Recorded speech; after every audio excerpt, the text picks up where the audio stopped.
Hello friends. हम हर Sunday आपके लिए एक नई हॉरर स्टोरी लेकर आते हैं। उम्मीद है कि आपको हमारी ये स्टोरी पसंद आएगी।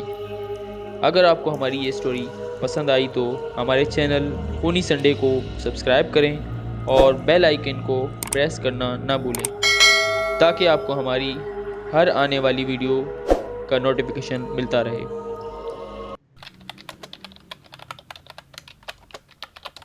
डॉक्टर ने फौरन जवाब दिया। ये सब कुदरती अमवात थे, उमर रसीदा मरीज थे। मगर पुलिस अफसर ने एक नई फाइल निकाली और एक तस्वीर डॉक्टर के सामने रखी। ये तस्वीर मार्गरेट की थी, वही मरीजा जो उस रात मर चुकी थी। ये खातून आपके क्लिनिक से जाने के चंद घंटों बाद मर गई और आपने फौरन मौत का सर्टिफिकेट जारी कर दिया बगैर किसी मजीद जांच के। डॉक्टर ने सख्ती से हाथ मेज पर रखे और कहा, मैं एक पेशावर डॉक्टर हूं। मैंने वही किया जो जरूरी था। बाद औकात कातिल को लगता है कि वो मुकम्मल महफूज है, लेकिन असल खतरा वहां होता है जहां वो सोच भी नहीं सकता। अगले दिन पुलिस ने मार्गरेट की लाश का मुआयना करने का फैसला कर लिया था। यह खबर सुनते ही डॉक्टर शपमीन का चेहरा जर्द पड़ गया। वो जानता था कि अगर लाश का मुआयना हुआ तो वो राज खुल सकता है जिसे वो बरसों से छुपा रहा था।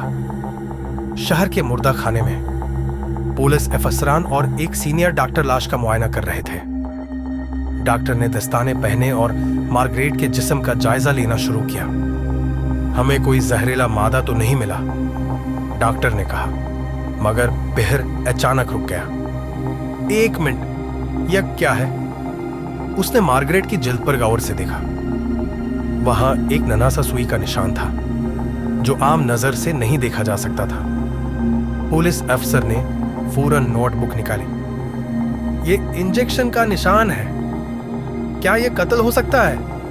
अब मामला मजीद संजीदा हो चुका था।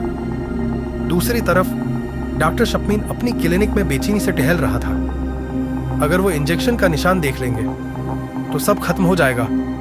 इसके हाथ कांपने लगे। क्या मुझे भाग जाना चाहिए? नहीं नहीं, मुझे प्लान के मुताबिक ही काम करना होगा। उसी लम्हे दरवाजे पर एक और दस्तक हुई। पुलिस अफसर दरवाजे पर खड़ा था, चेहरे पर संजीदगी और हाथ में एक फाइल। डॉक्टर शपमीन, हमें आपसे मजीद सवालात करने हैं। डॉक्टर ने एक लम्हे को गहरा सांस लिया, फिर जबरदस्ती मुस्कुराते हुए बोला, जी बिल्कुल, अंदर आइए। कमरे में सन्नाटा था, सिर्फ दीवार पर लगी घड़ी की टिक टिक सुनाई दे रही थी। पुलिस अफसर ने फाइल खोली और एक तस्वीर डॉक्टर के सामने रखी। यह वही इंजेक्शन का निशान था जो मार्गरेट की लाश पर मिला था। डॉक्टर, क्या आप हमें बता सकते हैं कि मार्गरेट के बाजू पर यह सुई का निशान कैसे आया? डॉक्टर ने फौरन खुद को संभाला। यह शायद इस अस्पताल में दी गई किसी दवा का निशान होगा। ऐसा अक्सर होता है। अफसर ने गौर से डॉक्टर को देखा और फिर बोला, अजीब बात यह है कि मार्गरेट की मेडिकल रिपोर्ट में किसी इंजेक्शन का जिक्र नहीं। अब डॉक्टर को पहली बार लगा कि मामला उसके काबू से बाहर निकलने लगा है। उसी वक्त पुलिस फॉरेंसिक लैब में मार्गरेट के खून का मुआयना कर रही थी। एक फॉरेंसिक डॉक्टर ने रिपोर्ट देखी और उसके चेहरे का रंग बदल गया। यह किया, उसने हैरत से सर उठाया। उसके खून में मोर्फिन की खतरनाक मिकदार पाई गई है। पुलिस अफसर ने फौरन मोबाइल उठाया और एक नंबर डायल किया। हमें डॉक्टर शपमीन को मजीद दबाव में लाना होगा। वो कुछ छुपा रहा है। रात के वक्त डॉक्टर शपमीन अपने क्लिनिक में बैठा फाइल्स देख रहा था जब फोन बजा। हेलो। दूसरी तरफ से एक पुरस्कार आवाज आई, तुम समझते हो कि सब कुछ छुप गया। पुलिस तुम्हारे पीछे है, जल्दी कुछ करो वरना तुम पहनस जाओगे।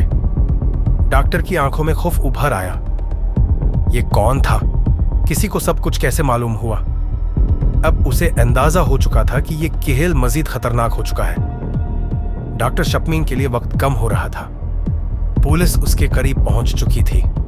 मार्गरेट की रिपोर्ट में जहर की मौजूदगी साबित हो चुकी थी और अब उसके खिलाफ सबूत इकट्ठे किए जा रहे थे। मगर डॉक्टर ने अब भी हार नहीं मानी थी। उसी रात डॉक्टर शपमीन ने अपने कमरे में दरवाजा बंद किया और गहरी सोच में डूब गया।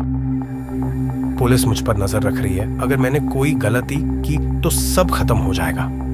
लेकिन फिर उसने अपने पुराने तरीके के बारे में सोचा, एक और कत्ल। अगर मैं किसी और को कुर्बानी का बकरा बना दूं तो शायद मैं पेहर से बच जाऊं। यह सोचकर उसने एक नई शिकार तलाश करने का फैसला किया। अगले दिन कलेंक में एक नई मरीज आई, लूसी। वही नर्स जो कई सालों से उसके साथ काम कर रही थी। डॉक्टर, मैं कुछ दिनों से बीमार महसूस कर रही हूं, मुझे चक्कर आ रहे हैं। डॉक्टर ने नरमी से मुस्कुराते हुए कहा, फिक्र ना करो, मैं तुम्हारे लिए एक खास दवा तैयार कर रहा हूं। मगर उसकी नजरों में वही सफाकी थी जो उसके पिछले शिकारों को मारने से पहले होती थी। उसी रात पुलिस ने डॉक्टर के खिलाफ एक और बड़ा कदम उठाया।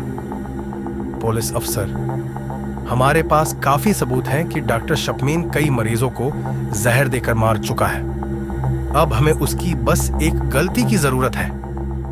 पुलिस ने कलेंक के इर्द गिर्द खुफिया कैमरे लगा दिए और डॉक्टर की हर हरकत पर नजर रखना शुरू कर दी। अगली सुबह लूसी कलेंक में बैठी थी। डॉक्टर ने उसे एक खास दवा दी। ये पी लो, तुम्हें सुकून मिलेगा। मगर जैसे ही लूसी ने दवा हाथ में ली, दरवाजा जोर से खुला। डॉक्टर शपमीन, हाथ ऊपर करो।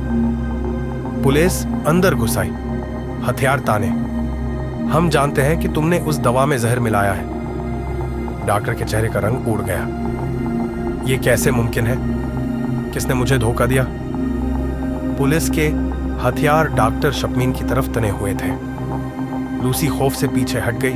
उसकी आंखों में हैरानी थी। डॉक्टर शपमीन, तुम्हें कत्ल के इल्जाम में गिरफ्तार किया जाता है, पुलिस अफसर ने सख्त लहजे में कहा। डॉक्टर ने एक लम्हे को इधर उधर देखा। क्या वाकई मैं अब खत्म हो चुका हूं? लेकिन डॉक्टर शपमीन वो शख्स नहीं था जो इतनी आसानी से हार मान लेता।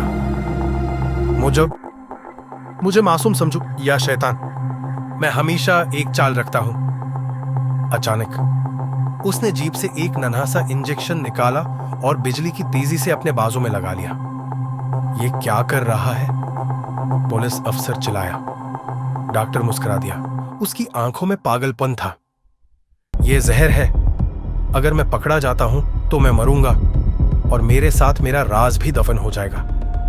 पुलिस ने फौरन आगे बढ़कर उसे पकड़ा, मगर बहुत देर हो चुकी थी।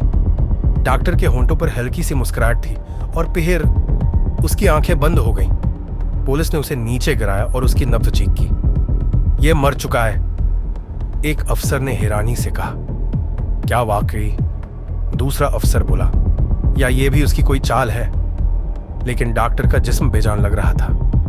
यह कहानी यहां खत्म हो गई। कई दिन बाद डॉक्टर शपमीन की तदफीन हो चुकी थी। कब्रिस्तान में धुंध छाई हुई थी। माहौल सुनसान था। लेकिन एक रात कब्र के करीब किसी ने हरकत महसूस की। कब्र के करीब किसी के कदमों की आहट सुनाई दी।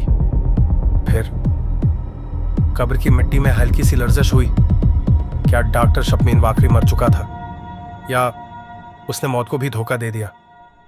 यह राज हमेशा के लिए दफन हो चुका है, या शायद नहीं।